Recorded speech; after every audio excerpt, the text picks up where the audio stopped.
Hey, happy Tuesday. I hope that you are having a good day and hope the weather is nice where you are. It's beautiful here today, so enjoying that.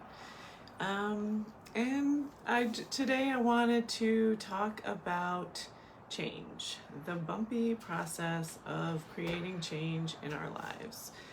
Because change is hard, it's challenging, and we avoid it sometimes, even though we know that we shouldn't, and there are reasons for that. So I wanted to talk about that because I think the more information we have about what happens in our minds and our bodies, then at least we can identify it and it may help us to move forward. Because sometimes something happens in our minds and we think it means that we're doing something wrong or we're on the wrong path, and it doesn't mean that. It's actually kind of a process that we all go through.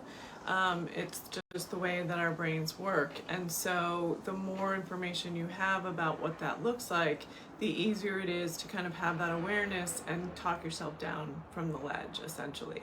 That's what I wanted to talk about today, because it is something that I work with my clients on all the time. It's certainly something that I work on in my own life all the time. I've created a lot of change in the last 10 years, and a lot of it was really challenging and overwhelming and scary, and having the tools that I have made it easier. And so I am really passionate about sharing those tools with my clients, whether they are my paying clients or the clients here in my Facebook group. So let's get started. So I know that you can relate to the experience of realizing that you want to create change in your life, and you sometimes it hits you like a ton of bricks. You're absolutely sure that you need to make the change, you need to quit the job, you need to, start your family, you need to meet the right person, whatever it is, whatever that thing in your life is that you sort of has been percolating in the back of your head. You have this realization, this is it, I need to do it. I can't live like this anymore. I can't believe that I haven't done it already. Now is the time, and you're fired up and you're ready to turn a new leaf over, and you're all set. And then you might wake up the next day and you're thinking about this idea, and you start to think, yeah, I got a little excited yesterday. I don't think I really need to do that. The situation isn't quite as bad as I thought it was. I'm not quite ready yet. There are a few things that I have to do. And then maybe we've told someone that we're going to do it, and we see them and they're like, oh, this is so great. You're going to do this, you're going to do that. And we're like, no. And we get annoyed at them for continuing to talk about it. And we're telling ourselves that the whole idea is crazy. There's no way that we're going to do this. And we start to back away from this idea that we're going to create this incredible change in our lives. And when that happens, when we start having all of those thoughts, they feel like the truth. It feels like, I can't quit my job because I don't have another one lined up. I'm never going to make this kind of money again. What happens if the economy collapses? I mean, we can go on, and it feels like the original idea was just too out there. It was too hard. It was unrealistic. It was too much work. We don't have the bandwidth right now. It's not the right time. I mean, there are a million reasons that we will come up with to tell ourselves that it's not the right idea to make this change. And so what happens then is like the dream dies a lot of the time. Sometimes it's just backburnered. Sometimes it's dead. It's gone. It's over, never to be revisited again. And when that happens, we start to doubt ourselves. We kind of just chop away a piece of our self-confidence. And we may not realize it at the time, but if we do that over and over again, then we start to really build up this idea in our heads that we're not capable of creating change. And so we continue to stay stuck. And we tell ourselves that all of the thoughts that we're having mean that we were on the wrong path, that this idea of change was just crazy. It was just like a moment of insanity, and it's not for us. And so we shut it down. But in reality, when we start having that panic, it means we're on the right path. Our brains are wired to freak out when we think about change, and because what we know is always safer than what we don't. And so our brains are always going to tell us that we shouldn't create change, even when it's like painfully obvious to everyone that we should be creating change. So again, the more aware you are of this, the easier it is to reprogram yourself, or at least override the crazy programming in your head, and have this like kind of, you can start to talk to yourself like, I hear you, brain, I get that you're nervous, but we're gonna do this anyway. And it just helps you to kind of be more comfortable with the discomfort, because you know that it's kind of part of the process. So I'm going to talk to you about stages of change that are outlined. These are outlined by Interchange International. It's one way of looking at change. There is another model that's called the 5 stages of change model, and that was developed by psychologists James Prochaska and Carlo Di Clemente, and that was developed in 1983. These two models are pretty similar. They're not exactly the same, but they're very similar. The 5 stages of change model doesn't speak to me as much as the other one does, but you might want to give it a look. You can go Google it, go online and 5 stages of change, and you'll get a whole bunch of articles. So the thing that I like about this change model that I'm going to talk about is that they put it into a circular diagram, so you can see that it's cyclical, and it's something that we're going to be experiencing over and over and over again.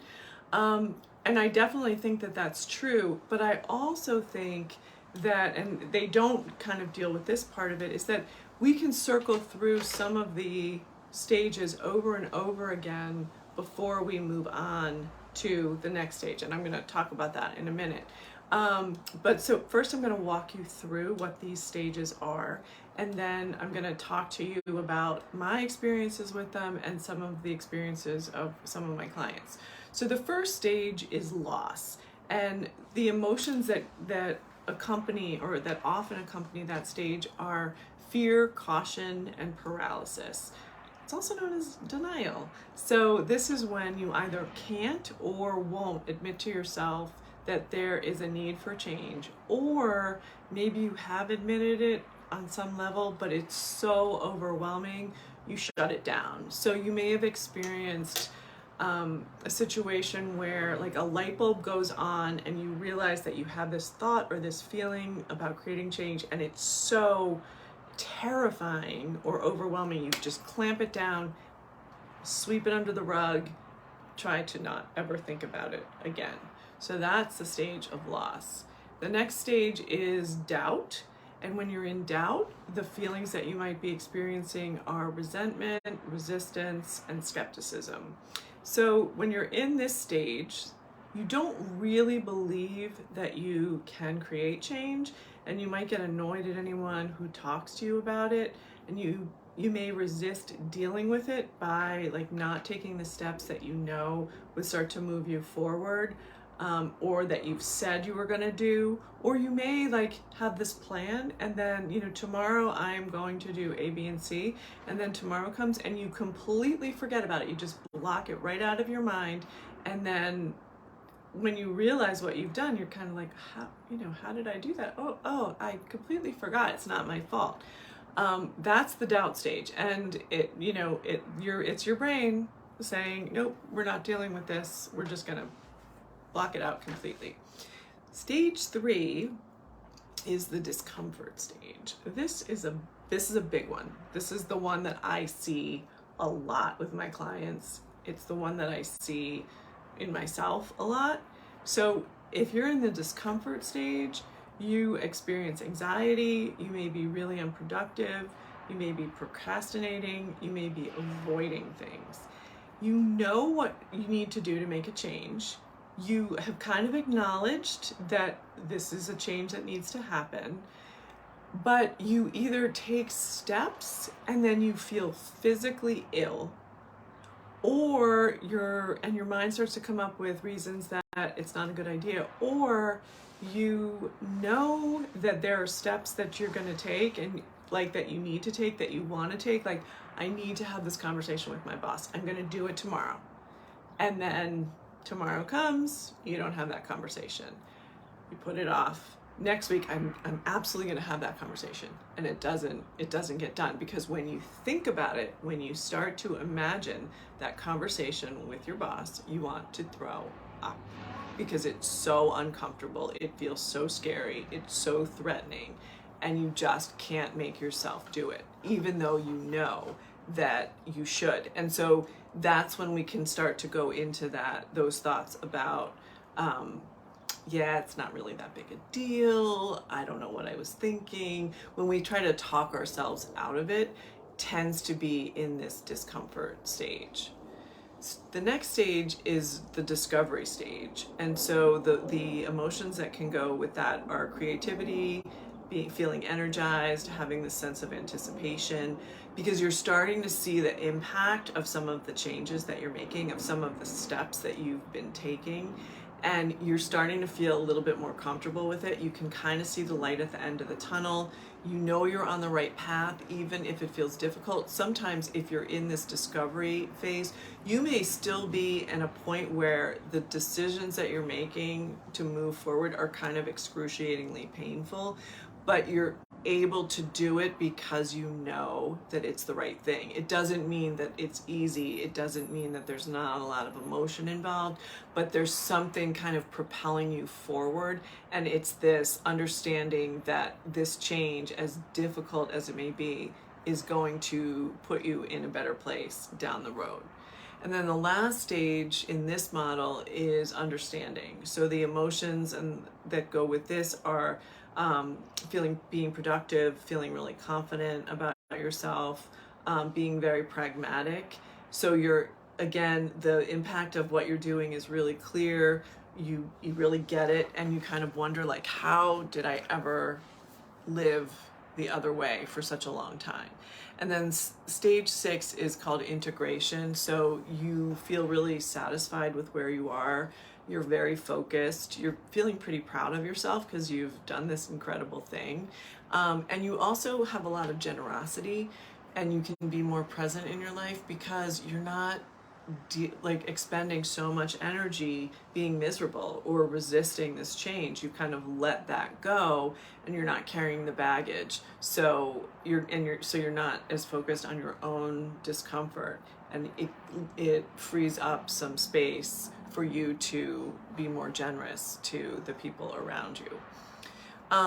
So I think that most of us have experienced the loss stage, which is that denial stage. And depending on when you or how you grew up, this may be a stage that you lived in for a very long time. If you grew up in a family where nothing was discussed, changes were not looked upon as positive, and so if you grew up in a family like that, where people were afraid to talk about their issues or their feelings, and everything was swept under the rug, we don't talk about that. And so you may have had a lot of feelings and questions that nobody was answering, and you may or may not have been able to articulate them depending on how old you were at the time. And so if you've been brought up in some version of that, and there's a spectrum of that. I mean, I think there's probably some of that in virtually every family around certain issues, like money being one of them is something that people don't like to talk about. And there are other things too, but if you were brought up in a family that was an extreme version of that, it can be really challenging to create change in your life. It's challenging for anybody, but if you have that additional layer of it, it can be something that is really hard, because you really are, you're kind of, you're dealing with so many layers that it's going to take some time, and it's probably something that you're going to want to have some support with, depending on what the change is, because we all need support sometimes, and creating change is never easy. And so if you're dealing with all of that, I would definitely recommend working with a coach or a therapist. So when we're in that loss stage, we're really invested in where we are. So even if our present situation is really painful, it's familiar and it's safe as far as our brains think. And so our brain is going to work really hard to keep us there. And the irony of the human condition is that we are the animal that is most capable of creating change, while simultaneously being the animal that is the most terrified because of our level of awareness, because most animals don't have the level of awareness that humans have, and that is both a blessing and a curse for us, because we have the fear that comes along with understanding what is happening and being able to think about the future and the past and all of that. So I wanted to talk a little bit about those stages and what they might look like, because again, as I said, and I will try to put the graphic for this of the wheel in the comments. And I do like the wheel, but I do think that some of these stages we often go through over and over again before we truly move forward. And it may be that we move forward and then we freak ourselves out, and so we backpedal, and then we move forward again a little bit farther and we freak ourselves out and we backpedal. But that has been my experience, and it has been the experience I've had working with my clients, that they experience growth and it's scary, and so then they come back and they're like, I don't think it's a great idea. I don't think I want to do this anymore. And we have to work through what the fears are. So what I've experienced is that once you move out of the loss stage, because the loss stage is really that kind of stage of denial where we're really just not even admitting to ourselves that something needs to change. So somewhere between loss and discomfort is the realization that we need to make the change. And when that happens, and it may be just like very quick, it could be a couple of minutes, it could be a couple of days, we have the experience that I described above, where we're fired up, we know we need to make the change, we're all set, we're doing this, we believe that we can, it's obvious that we should have done this years ago, why the hell didn't we? And we're in that stage, which isn't really described in any of those stages. It's sort of, that's really where we talk about, like, in the discovery stage. But I think we experience a sliver of discovery before the actual discovery stage. And we have it, and then our brain clamps down and gets freaked out and says, no, we're not doing this. So what our brain does is it just uses anything and everything at its disposal to tell us to turn around and go back.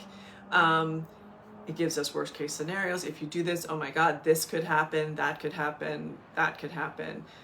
Fear, self-doubt, like, who do you think you are? You're not going to be able to do this. Like, why would you even consider this possibility? Any thought that you've ever had about why change isn't a good idea is going to come up in that moment.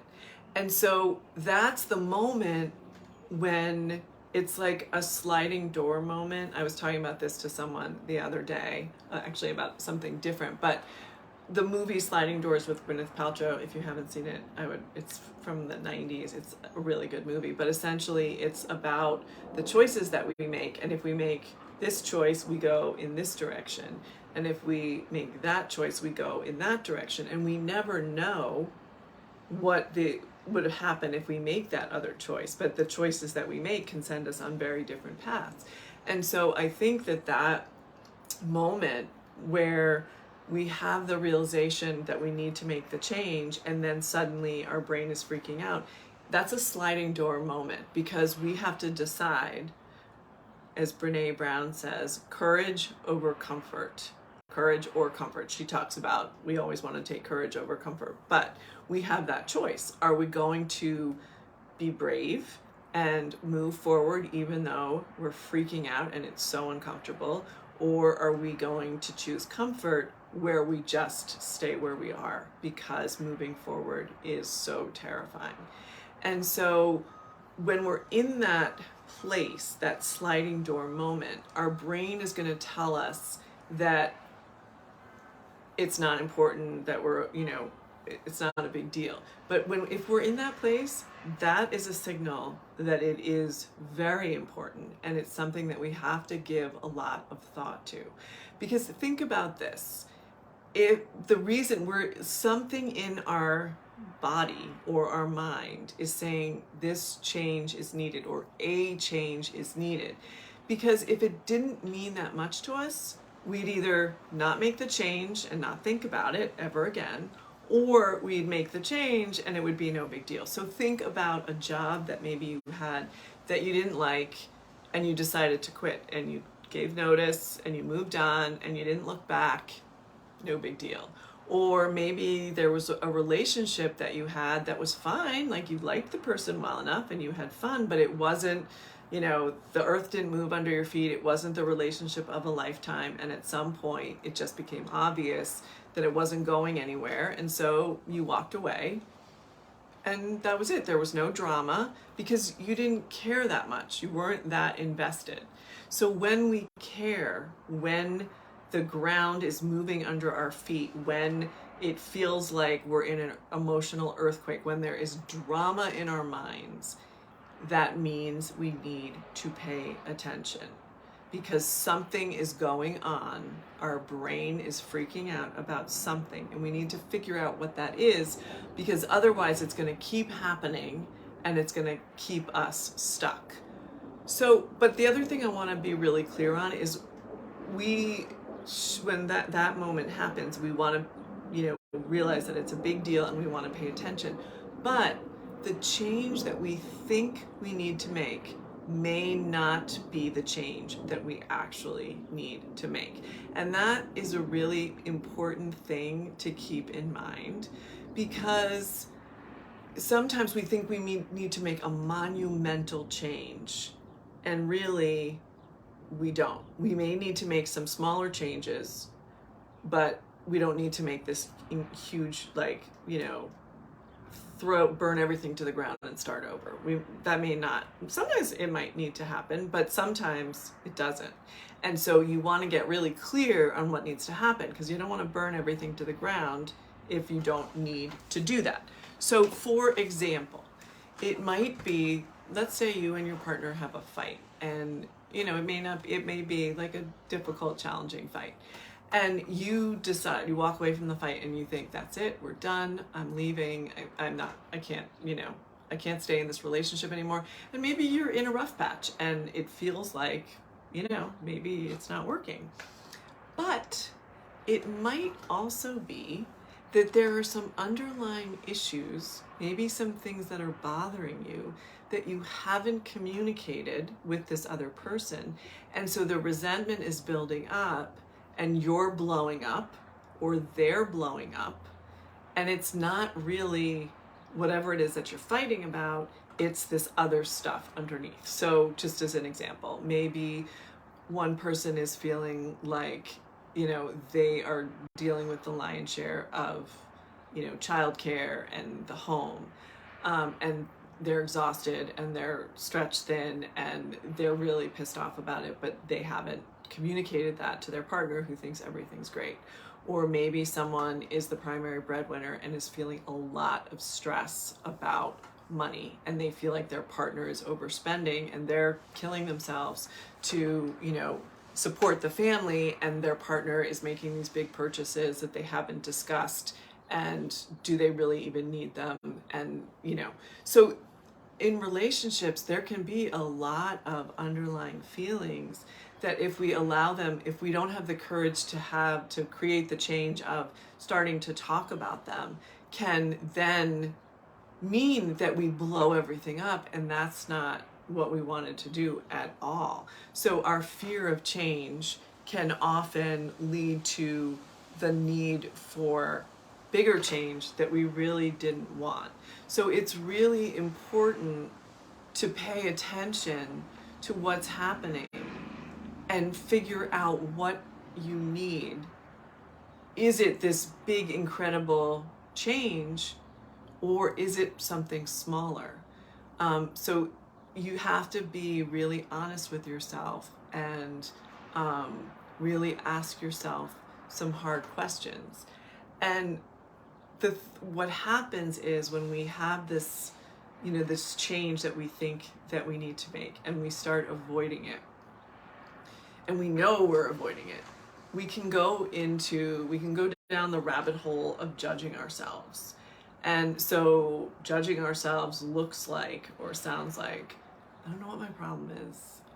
I can't believe I can't get this done. Like, what is going on?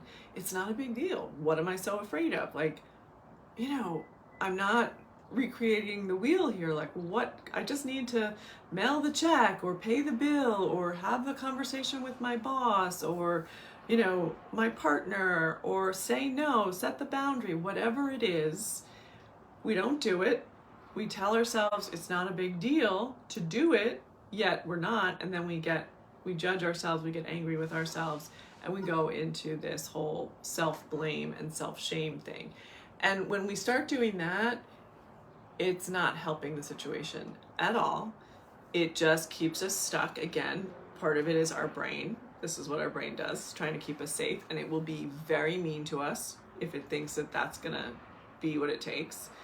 And so we end up shutting ourselves down, and we just stay stuck because we have sort of, we've just shamed ourselves into thinking we can't do it. We're so stupid, whatever, whatever it is, however we speak to ourselves, which is often not very kind, and we shut it down, and that's the end of it. So instead, when you're in that place of feeling like you want to create this change, you know what you need to do, you're not doing it for some reason, and you don't know why, that's it, resistance. You're resisting the change for whatever reason. Instead of going to judgment, go to curiosity. So when I was getting my certification in tapping, I worked with Carol Look, and she is a big person in the tapping world. She's a tapping EFT tapping master. She is amazing. And so one of the things that she taught us was we want to look at things from a place of curiosity and not judgment. So what she would always say is, when you notice something's happening, instead of thinking, oh my God, I'm such an idiot, you want to think, isn't that interesting? I wonder why I'm doing that. I'm noticing that I did not write that check. I wonder why. What could be going on? What I didn't tell my boss that I needed to talk to her. What am I so afraid of? And just start asking. And sometimes you have to ask yourself multiple times. I was working with a client recently, and I had been telling her she had something like that. She's like, she couldn't, she was doing things or not doing things and wasn't sure why. And so she started asking herself that question. Isn't that interesting? I wonder what's going on. And she said it took a couple of days of doing it, and then she had this huge realization of what it was that was holding her back.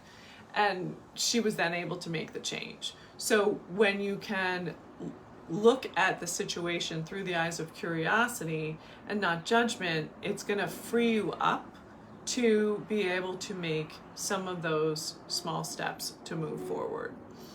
So I hope that this has been helpful. I mean, really, if you take nothing else away from this, what I hope that you take away is the idea that just because your brain is telling you that something has gone wrong or is creating all of this drama, and you're spinning in your head and your palms are sweating and your adrenaline's pumping and your heart is beating, just because you have all of those feelings does not mean that anything has gone wrong, and probably 99.9% of the time means that you were on the right track, that something needs to shift. It may not be what you think it is, but it might be, or it might be something else.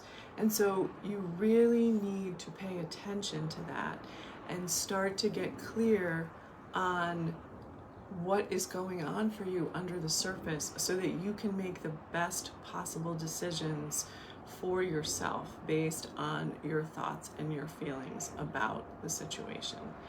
And if you would like help with this, that's what I do.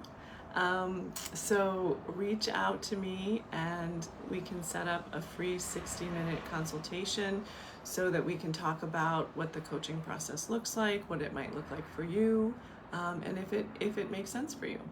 So I hope that you have a wonderful rest of your day, and I will see you next week. Bye.